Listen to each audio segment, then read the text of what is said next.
어느 한적한 시골 마을에 한 젊은이가 등에 보찜을 메고 정처 없이 길을 걷고 있었습니다. 이 총각의 이름은 방이라 했는데 그는 이곳저곳을 다니며 남의 집 퍼드렛 일을 해주고 하루하루 먹고 살아가는 처지였습니다. 하지만 방이의 천성이 워낙 느긋한 데다 태평해 배만 부르면 아무 걱정 없이 즐겁게 살아가고 있었습니다. 그런 방이가 어느 마을 입구에서 두리번거리며 주변을 유심히 살펴보았습니다.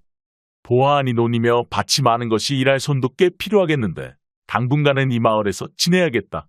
혼잣말을 한 방이가 마을로 들어서 어느 정도 걸어가자 개울가에서 빨래를 하고 있는 여인들이 보여 그곳으로 가 물었습니다. 저기 말씀 좀 여쭐게요. 무슨 일이요? 그것이 혹시 이 마을에서 일꾼을 필요로 하는 집이 있을까요? 방이의 물음에 나이가 제일 있어 보이는 여인이 그를 위아래로 한번 훑어보더니 말했습니다. 어디서 온 총각이요 보아하니 힘께 났을 것 같은데 그래도 어디서 뭘 하던 사람인지 대충은 알아야 알려줄 것 아니요. 아예, 전 그냥 이곳저곳 다니며 품삯이나 받고 사는 사람입니다. 절대 나쁜 사람 아니니 안심하셔도 되셔요. 방이가 순박하게 웃어 보이자 여인은 그런 그가 마음에 들었는지 웃음을 띄어 보이며 말했습니다. 총각이 듬직해 보여 내가 알려주는 거예요. 이 길로 쭉 가다 보면 갈래길이 나오는데 거기서 오른쪽 길을 따라가다 보면 큰 기와 집이 하나 나올 거예요.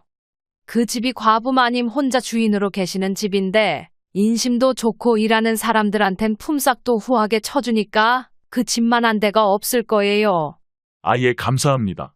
여인에게 꾸벅 인사한 방이가 그녀의 말대로 한참을 걸어가자 커다란 기와집이 한 채 나왔습니다. 주인어른 계십니까? 방이가 대문을 두드리고 잠시 기다리자 안에서 누군가 대답을 하며 문을 열었습니다. 누구요?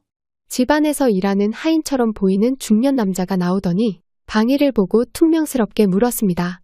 그것이 이 집에서 일꾼을 구한다는 이야기를 듣고 찾아왔습니다. 주인 어른을 뵐 수 있을까요? 방이의 말에 중년 남자가 그를 빤히 쳐다보더니 말했습니다. 이 마을 사람이 아닌 것 같은데 어디서 그런 말을 듣고 오셨소? 예전 이곳저곳 다니며 남의 집 일을 해주면서 살아가는 사람인데 이 마을에 들어서 만난 아주머니들이 알려주셨습니다. 농사일이든 무슨 일이든 맡겨만 주시면 열심히 할 테니 주인 어른께 말이나 한마디 전해주십시오. 그의 말을 들은 남자가 잠시 생각하더니 말하였습니다. 나를 따라오시오. 마침 일손이 부족하니 마님께 얘기를 한번 해주겠소. 예, 감사합니다. 정말 감사합니다. 중년인이 방이를 데리고 안채로 들어가더니 주인을 불렀습니다. 마님 일을 구한다는 총각이 찾아왔는데 한번 나와 보시지요. 그의 부름에 방문이 열리더니 한 여인이 나왔는데 그녀를 보고 방이가 깜짝 놀라고 말았습니다. 나이 지긋한 마님이 나올 줄 알았는데 나온 여인은 30도 안 돼 보이는 젊고 매우 아름다운 여인이었기 때문입니다. 일할 곳을 찾으신다고요? 네네, 시켜만 주시면 열심히 하겠습니다. 방이가 젊은 마님의 얼굴은 쳐다보지도 못하고 더듬거리며 대답하자 그녀는 방이의 그런 모습이 재미있었는지 웃음을 띄우고 말했습니다. 세경은 그동안 일하시던 분들보다는 적지만 일하시는 걸 보며 차츰 올려드릴 수 있습니다. 괜찮으시겠어요? 네, 일만 시켜주시면 세경이야 얼마가 됐든 열심히 하겠습니다. 그녀는 다른 이들처럼 방이에게 어디서 뭘 하다 왔는지 그런 물음은 일체하지 않고 그 자리에서 방이를 보고 바로 일꾼으로 삼았습니다. 그날부터 이 집에서 일하게 된 방이는 시간이 지날수록 젊은 마님이 존경스럽고 이곳에서 일하게 된 것이 만족스러웠습니다. 우리 마님은 얼굴도 고우신데 마음씨는 더 선녀 같으시단 말이야. 내가 정말 운이 좋았구나. 방이는 많은 곳을 다니며 여러 집의 일들을 해보았지만 이번 젊은 마님처럼 일하는 사람에게 후하게 대해주고 인정이 많은 주인은 처음이었습니다. 이 젊은 마님은 가족이 단 한 명도 없었는데 이 마을의 가장 큰 부잣집인 최씨 집안에 시집을 와 그녀가 시집을 온 지 얼마 안 돼 남편이 병에 걸려 세상을 뜬 후에 두 시부모 역시 돌아가셔 막대한 재산을 모두 물려받은 후 여인의 몸으로 홀로 집안을 이끌어가고 있었습니다. 이런 젊은 마님을 두고 주변에서는 그녀에게 흑심을 품은 이들이 여럿 있었으니 그중 이웃 마을에 사는 김부자란 이는 그녀에게 수시로 사람을 보내왔습니다. 김부자는 이웃 마을에 사는 가장 많은 땅을 소유한 큰 부자였는데 욕심이 많은 데다 여색까지 밝혀 여러 명의 첩을 두고 있었지만 여기에서 만족하지 않고 젊은 과부를 자신의 첩으로 삼아 그녀의 재산까지 모두 빼앗을 음흉한 생각을 하고 있었습니다. 도대체 어떻게 해야 최 시부인을 데려올 수 있을지 생각을 해보란 말이야. 대감만이 몇 번을 물어봐도 매번 거절하니 이제 방법은 한 가지밖에 없습니다. 그것이 무엇이냐? 김 부자가 자신의 신복과 음흉한 흉계를 계획하였고 그 후로 얼마 안가 마을에는 이상한 소문이 돌기 시작했습니다. 아니, 그 소문 들었어요? 뭐 무슨 소문? 왜 최 씨 집안의 젊은 과부 마님 집에 밤마다 글쎄 남정네들이 드나든대요. 아이고 망측해라. 설마 일하는 머슴들이 드나드는 거겠지. 그 조신하신 마님이 남자를 들이려고. 아휴, 그게 그 마님방에 새벽마다 남자들이 나오는 것을 몇 명이나 봤대요. 뭐야 그게 정말이야. 사람들이 모여있는 곳마다 젊은 과부마님의 이야기로 들썩이자 얼마 안가 이 이야기는 그녀의 귀에까지 흘러들어가게 되었습니다. 늘 밝고 온화한 성품으로 사람들을 대하던 그녀의 얼굴이 눈에 띄게 어두워지며 바깥 출입조차 삼가하자 집안에서 일하던 일꾼들까지 걱정에 휩싸였습니다. 아저씨 이 일을 어떻게 하면 좋지요? 저렇게 인정 많고 착하신 마님에게 그런 안 좋은 소문이 퍼지다니. 우리가 나서서 알아봐야 하지 않을까요? 그래, 아무래도 이대로 가만히 있어선 안 되겠다. 방이야, 우리가 한번 알아보자꾸나. 급기야 집안에서 일하는 일꾼들이 나서서 소문이 거짓이라고 잠재워 보려 했지만 한번 돌기 시작한 이야기는 점차 사람들의 입을 거치며 걷잡을 수 없이 커져만 갔습니다. 그러던 어느 날 저녁 모두가 잠든 늦은 시간에 방이가 혼자 마당을 서성이는데 어디선가 여인의 울음소리가 들리는 것이었습니다. 그 소리에 방이가 울음소리가 나는 곳으로 찾아가 보니 안채에 있는 젊은 마님의 방에서 그녀가 눈물을 흘리는 소리가 들려왔습니다. 그것을 보고 있던 방이가 잠시 망설이다 조용한 목소리로 말했습니다. 마님, 방이가 부르는 소리에 방 안에서 울음소리가 그치더니 두려움에 찬 목소리가 들려왔습니다. 누구세요? 접니다. 방이입니다. 그 소리에 방문이 열리더니 젊은 마님이 수척한 얼굴로 방이를 쳐다보며 말하였습니다. 밤이 깊었는데 왜 안 자고 나온 것이냐? 그것이 잠이 안 와 잠깐 바람을 쐬다 울음소리가 들려와 봤습니다요. 마님 무슨 고민이 있으시길래 그리 슬피 우십니까? 내가 알 일이 아니다. 어서 가서 마저 잠이나 자거라. 젊은 마님이 말을 마치고 방으로 들어가려 하자 방이가 잠시 망설이다 어렵사리 말을 꺼냈습니다. 저 마님 이런 말씀드리기는 못하지만 혹시 요새 도는 소문 때문에 그러신지요? 방이의 물음에 젊은 마님의 얼굴에 흠짓하는 표정이 순간 떠올랐다. 이내 한숨을 한번 내쉬더니 말하였습니다. 그래, 너도 이미 모두 다 알고 있으니 더 숨길 것도 없구나. 방이야, 내 나이가 올해 몇이더냐? 28입니다. 28이라니 이제 보니 나보다 2살이나 어린 동생이었구나. 예, 마님의 말에 방이는 이제야 처음으로 그녀의 나이를 알게 되었고 젊은 마님이 외모보다 더 어려 보이는 것에 놀랐습니다. 너도 알고 있겠지만 나에 대한 이상한 소문이 떠도는 것 때문에 내가 상심에 빠진 것만은 아니다. 그럼 뭐 때문에 그러십니까? 방이의 물음에 젊은 마님은 잠시 고민에 빠졌다. 방이의 얼굴을 보고는 말했습니다. 어차피 얼마 안 있어 모두가 알게 될 테니 말해주마. 낮에 김부자 집에서 사람이 왔다 갔다. 김부자요. 그래, 너도 그가 누군지는 대충 알고 있겠지. 김부자라는 말에 방이는 그에 대해 들은 안 좋은 이야기가 떠올라 불안한 마음이 들었습니다. 그의 집에서 온 네가 그러더구나. 이번 소문은 모두 김부자가 만들어낸 것이라고. 예, 그것이 정말입니까? 그래, 김부자는 내가 자신의 소실로 들어오길 원하고 있다. 만약 내가 그의 청을 만들어줄 때는 2번 다시 얼굴을 들고 다니지 못하게 만들겠다는구나. 예, 어찌 그럴 수 있습니까? 그 사람이라면 충분히 그럴 수 있다. 김부자는 자신이 원하는 것이 있다면 무슨 일이든 벌일 위인이야. 그럼 관아에 가서 알려야 하지 않을까요? 그래봐야 소용없는 일이다.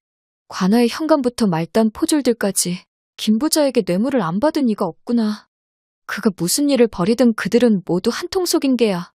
그럼 어찌하면 좋습니까? 방법은 내가 사라지거나 그의 뜻을 따르는 것뿐이다. 예, 며칠 내로 김부자가 사람을 보낸다고 했다. 밤에 아무도 모르게 나를 보쌈해 갈 테니 마음의 준비를 하고 있으라고 하더구나. 이런 나쁜 사람들을 보았나? 젊은 마님의 이야기를 들은 방이가 분에 못 이겨 씩씩대다. 갑자기 무엇인가 떠올라 이야기했습니다. 마님 제가 대신 가겠습니다. 그게 무슨 소리니? 마님 대신 제가 여장을 하고 있다가 보쌈을 당하겠습니다. 뭐라고 안 된다. 김 부자가 자신을 속인 걸 알면 가만히 있지 않을 텐데 무슨 봉변을 당하려고. 걱정 마십시오. 아무리 김부자라도 야밤에 부녀자를 보쌈에 간 증거가 있으면 함부로 저를 어찌하지 못할 것입니다. 그렇게 되면 앞으로 더는 마님을 괴롭히지 못할 것입니다. 방희의 말을 듣던 젊은 마님은 그의 말이 어느 정도 가능할 수 있다는 생각이 들었지만 한편으로 방희를 위험에 내모는 것 같아 망설이고 있었습니다. 마님 그렇게 하게 해주십시오. 이렇게라도 마님께 받은 은혜를 갚을 수 있다면 저는 어떤 일이든 할 수 있습니다. 방희의 말에 젊은 마님은 진심으로 감동받아 결국 그의 말대로 하기로 하고 방희를 자신의 방에 들여 맞는 옷을 찾아 입힌 후 여장을 해주었습니다. 마님 이렇게 변장하고 이불 속에 누워있으면 그 자들도 감쪽같이 속을 겁니다. 그래야 하는데. 여장한 방희의 모습을 본 젊은 마님은 과연 이것이 잘한 일일까 걱정이 되었지만 다른 방법이 없어 그날부터 밤마다 방희를 변장시켜 자신의 방에 있게 하였습니다. 그러다 며칠 후 모두가 잠든 늦은 밤, 젊은 마님의 집을 넘어드는 그림자가 있었습니다. 그들은 담을 넘더니 망설이지 않고 젊은 마님의 방 안으로 들어왔는데 그들이 방문을 여는 소리에 방희는 긴장한 채 숨을 죽이고 있었습니다. 일이 너무 쉽게 되는 것 같은데 어서 들쳐매고 나가자고. 그러자고. 그들은 방희를 준비해온 보따리에 넣고 들여다 방희의 무게에 놀라 소리쳤습니다. 잠깐! 아이고 뭐가 이렇게 무거워? 이 사람이 저녁도 안 먹었나? 왜 이렇게 힘을 못 써? 두 사람이 달라붙어 방희를 보자기에 넣어 겨우 들쳐매고 나간 뒤 담벼락을 낑낑대다 겨우 담을 넘었고 그들은 방희의 무게에 혀를 내둘렀습니다. 무슨 여자가 이리 무거워? 그러게나 마린에 들었던 것보다 훨씬 뚱뚱하지 않은가? 이런 여자가 어디가 좋다고 그 큰 돈을 내고 보쌈을 시키는 게야? 이봐 어서 가자고. 우리야 돈만 받으면 되니 무슨 상관인가? 두 사람이 방희를 보쌈에 갈 때 김 부자는 자신의 집에서 잠에 들지 않고 초조하게 그들을 기다리고 있었습니다. 대감마님 그자들이 돌아왔습니다. 그래, 보쌈을 갔던 이들이 돌아왔다는 소리에 김 부자가 황급히 나가보니 마당 한쪽에 커다란 보자기가 땅에 내팽개쳐져 있었고 장정 2명이 숨을 헐떡이며 땀을 비 오듯 흘리고 있었습니다. 그래, 수고했네. 오면서 별일 없었는가? 별일이야 없었지만 수고비를 더 주셔야겠습니다. 저리 뚱뚱하다는 얘기는 왜 안 하신 겁니까? 아주 허리가 나가는 줄 알았습니다. 그게 무슨 소리야? 최 씨 부인이 뚱뚱하다고? 어찌됐든 다른 이들 눈에 띄지 않게 내가 말한 대로 빨리 옮기도록 하게. 김 부자가 그들을 재촉해 방희가 든 보자기를 들쳐업고 별당으로 향했는데 그곳에는 그의 하나뿐인 동생의 부인이 기거하고 있었습니다. 김 부자의 동생은 그보다 나이가 한참이나 어렸는데 어린 신부를 맞아 혼례식을 올렸다. 얼마 안가 병을 얻어 세상을 떠나는 바람에 신부는 어린 나이에 과부가 되어 혼자 별당에서 지내고 있었습니다. 김 부자가 그녀의 방에 젊은 마님을 보낸 것은 이유가 있었으니 그의 부인이 유난히 성미가 사나워 첩을 한 명 드릴 때마다 김 부자에게 온갖 화를 쏟아내어 세상 무서울 것 없는 그도 자신의 부인이 무서워 집안에서 유일하게 그녀가 출입하지 않는 동생 부인의 방에 그녀를 잠시 숨기기로 하였던 것입니다. 장정들이 보자기를 들쳐매 별당 안에 내려놓고 가자 잠시 뒤에 방문이 열리더니 여인 한 명이 조용히 방 안으로 들어왔습니다. 모두 갔습니다. 놀라셨을 텐데 이제 그만 나오셔도 됩니다. 그 소리에 보자기 안에서 숨죽이고 있던 방희가 보자기를 들치며 밖으로 나오자 그 모습을 본 여인이 놀라 까무러칠 뻔했습니다. 누구세요? 그녀가 방희를 보고 질겁을 하며 묻자 방희는 일이 생각과는 다르게 흘러가 머리를 극적이며 어찌할 줄 몰랐습니다. 저 그것이 그럴 만한 사정이 좀 있어서요. 분명 최 씨 부인이 온다고 했는데 당신은 누구세요? 사람 부르기 전에 어서 이 방에서 나가세요. 사실대로 말할 테니 잠시만 제 말을 들어보시지요. 방희가 놀란 여인을 진정시키려 젊은 마님이 김 부자의 위협 때문에 자신이 변장을 하고 대신 보쌈되어 온 사실을 털어놓았습니다. 그러니까 최 씨 부인의 집에서 일하는 머슴인데 최 씨 부인 대신에 보쌈을 당해왔단 말이지요. 네, 모두 사실입니다. 내일 날이 밝으면 이 집을 빠져나가 관아에 가 모든 사실을 털어놓을 테니 제발 아침이 될 때까지만 참아주십시오. 방희의 말을 들은 여인이 무슨 생각인지 아무 말도 안 하고 한참을 고민하다 잠시 뒤 방희에게 말했습니다. 좋아요. 사람을 안 부를 테니 대신 댁도 저를 좀 도와주셔야겠어요. 네, 저한테 도와달라고요. 네, 제가 이 집안에서 나갈 수 있게 저를 도와주셔요. 그렇게만 해주시면 당신이 하는 일을 저도 도와드릴게요. 네, 그런 일을 어떻게 할 수 있습니까? 그것을 어떻게 하냐면요. 어쩔 줄 몰라 하는 방희를 붙잡고 여인이 한참 동안 이야기를 나누며 그날 아침이 밝아오자 새벽녘에 잠깐이나마 잠을 잔 김부자가 피곤함도 모르고 기분 좋게 아침상을 받고 있을 때 하인이 들어와 큰 소리로 그를 찾았습니다. 대감마님 큰일 났습니다. 뭐야, 갑자기 무슨 큰일이 났다는 게야? 그것이 작은 마님에게 어서 가보셔야겠습니다. 무엇이 재수 씨한테?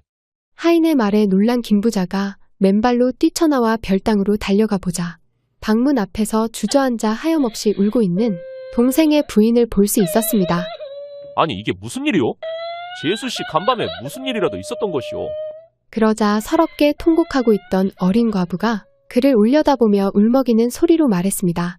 아주버님이 분명 최 씨 부인이 온다고 같이 있으라고 해서 잠자리에 들었는데 그 뒤에 그러니까 아이고 이런 이 일을 어떻게 하면 좋아요? 말을 하다 말고 젊은 과부가 다시 울음을 터뜨리자 김부자는 답답해하며 그녀의 방으로 들어가 봤습니다. 아니 뭐야 이게 누구냐 내 놈은? 아유, 시끄러워 잠을 못 자겠네. 아침 대바람부터 왜 이리 난리들 이래요? 이놈아 내 놈이 누군데 이 방에서 이렇게 있는 게냐? 김부자가 그녀의 방으로 들어가 보자 있어야 할 최 씨 부인은 보이지 않고 방희가 이불 속에서 기지개를 켜며 잠에서 깨는 척했습니다. 거참 자기가 잡아와 놓고 자꾸 왜 여기 있냐고 물으면 어떻게 한대요? 뭐라고 누가 누굴 잡아와? 누가 잡았는지 나야 모르고 대감마님께서 잘 아실 거 아니에요? 그건 그렇고 영몸이 안 좋네요. 난 더 쉬어야 하니까 시끄럽게들 하지 마시고 다들 나가 보셔요. 뭐야 이런 정신 나간 놈을 봤나? 못하느냐 어서 이놈을 잡아다 내쫓지 않고. 김부자가 노발대발하며 소리치자 하인들이 달려와 방 안에 있던 방희를 끌어내려 달려들었습니다. 아이고 두야 이게 어찌 된 일이냐 도대체. 여봐라 일단 저놈을 잡아다 멍석에 말아 혼부터 내주거라. 잠깐. 김부자의 말에 하인들이 방희를 끌고 나가려 할 때 방희가 소리를 치며 하인들을 힘으로 떼어놓고 말했습니다.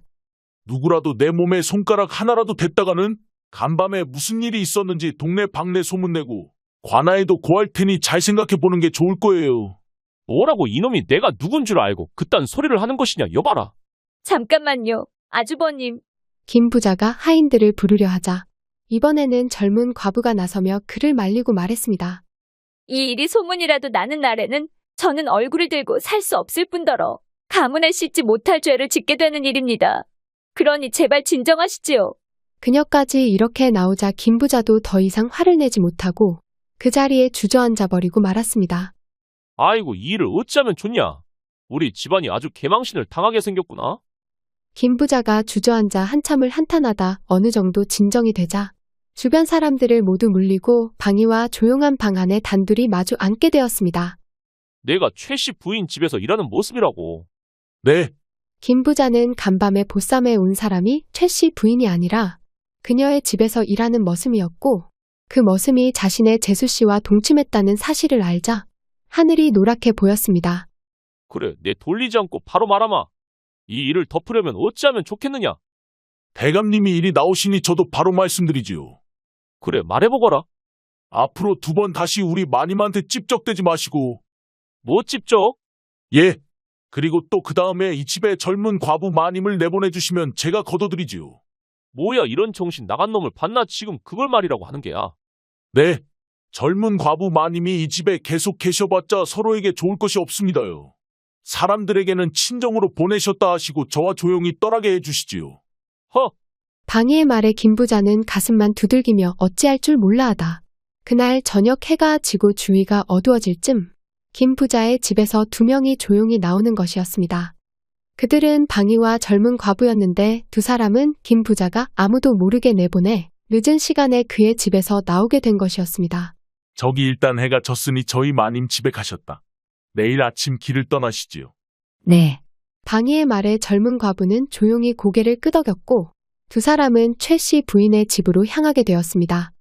그 시각 최 씨 부인은 방희가 걱정돼 밥도 거르고 하루 종일 그를 기다리다 문 밖에서 방희의 목소리가 들려오자 맨발로 나가 보았습니다. 마님. 방희야 그래 어디 다친 데는 없느냐? 예, 괜찮습니다. 그런데 이분은 누구시더냐?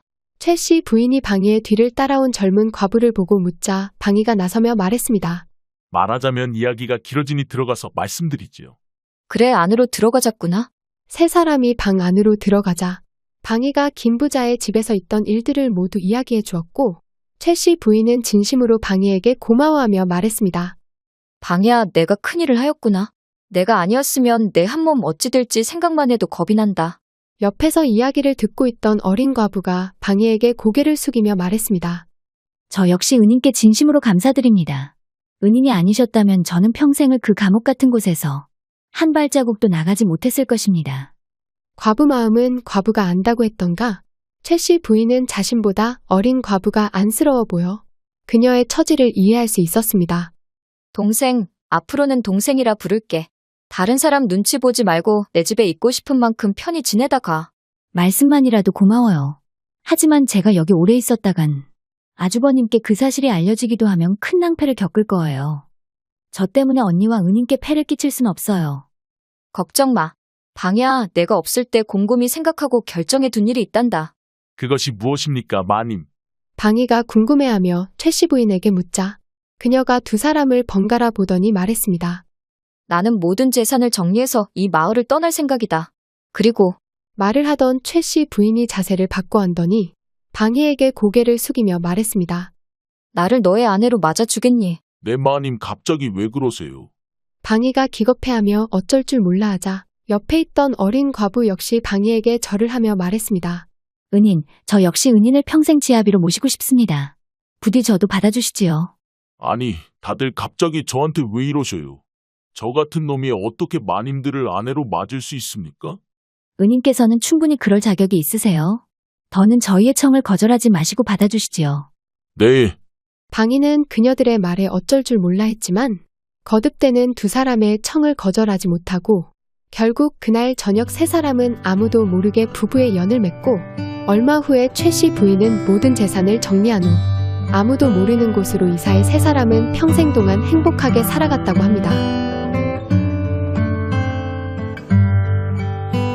긴 영상 봐주셔서 진심으로 감사드립니다. 다음에 더 좋은 이야기로 찾아뵙겠습니다.